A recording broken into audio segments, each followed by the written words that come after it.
بتهيألي كلنا بنحب البطاطس. البطاطس دي فعلا ما يستغناش عنها بيت. بس بيجي وقت في اخر السنة كده بتلاقي البطاطس ابتدت ايه، ما بتبقاش حلوة وبتبقى غالية جدا، وبرضه ما بتبقاش جودتها كويسة.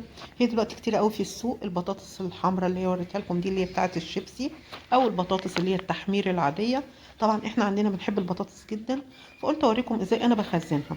طبعا انت ممكن تخزنيها في الفريزر اللي هي نص مقلية. بتجيبي البطاطس بتقشريها وتغسليها، وبعدين تديها ايه نص قلية كده بسيطة، وبعدين تفرشيها على صينية، وبعدين بتدخليها الفريزر.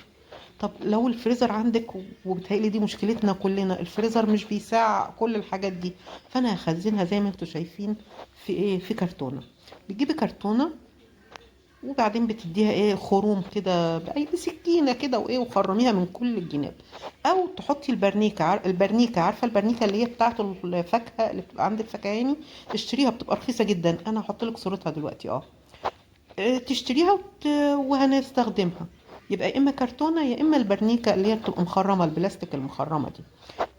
بجيب الكرتونه بتاعتي، بحط فيها ورق جرايد تحت، او انا ما كانش عندي ورق جرايد، اي ورق كشاكيل بتاع الاولاد، وابتدي احط البطاطس فيها. طب حد يقول لي انا هغسل البطاطس؟ انت ما غسلتيش البطاطس. اوعي تعملي الحركه دي. البطاطس ما تتغسلش قبل ما نخزنها، بالطينه اللي فيها كده وبتخزنيها. انت عارفه الفلاحه قالت لي ايه، او التاجره اللي انا جبت منها البطاطس، فانا سالتها. انا بحب بصراحه يعني اخد ودي معاهم كده، ممكن اخد منهم معلومه يعني.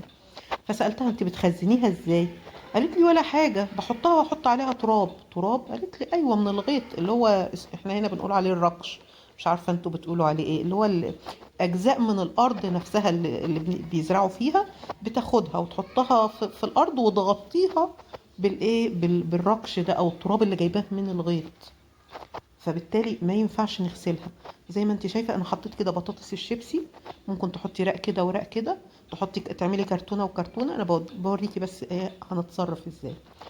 لو في اي واحده فيها حاجه مش حاجه بايظه، طبعا تستبعديها، لان دي هتبوظ لي اللي حواليها. وابتدي ايه احطها رقات، وبعدين اغطي تاني بالورق الجرايد او بورق الكشاكيل ايا كان، واحط الرق التاني. طب انا خلصت، هعمل ايه؟ اروح مغطياها، كرتونه بقى، اروح مغطياها باي قماشه قديمه عندي، بملايه قديمه، باي قماشه قديمه، اغطيها كويس جدا، واحطها في مكان يكون جيد التهويه، وفي نفس الوقت مش بيجيه شمس.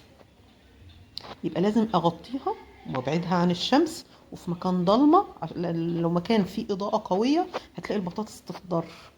فبروح انا بغطيها باي قماشه قديمه، واحطها في مكان جيد الايه التهويه.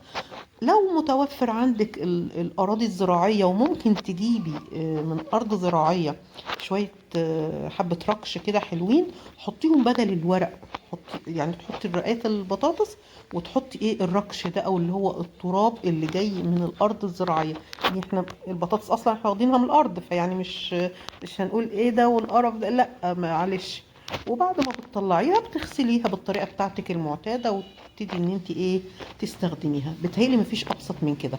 بس اهم حاجه زي ما قلنا، نبعدها عن الاضاءه، ما تكونش في مكان فيه اضاءه، ونبعدها عن الشمس، ونغطيها، وما تحطيها ليش في المطبخ. لو حطيتيها في المطبخ، ضرفة المطبخ، لا هتبوظ منك. ممكن في بلكونة ما بيجيش فيها شمس، ممكن مثلا في منور، في مكان ما بيجيش فيه شمس. تشوفي مكان عندك في البيت مناسب وتحطي فيها. وكل سنة وانتم طيبين.